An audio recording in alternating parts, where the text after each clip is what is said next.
you hear things like inflation's caused by greedy corporations or price gouging, whatever the case may be. And the proof for that is supposedly the fact that corporate profits are at a record high. You know what else is at a record high? The average American's weekly paycheck. But guess what? It buys 3% less today than it did 4 years ago. So in the same way that corporate profits are at a record high, your income as an individual is at a record high. In other words, that's a meaningless statistic. What matters is what your profits, what matters is what your personal income can actually buy.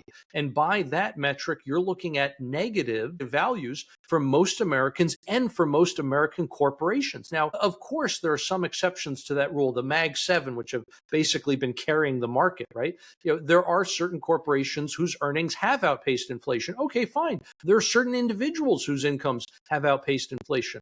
But for most businesses, their earnings have not. For most individuals, their earnings have not.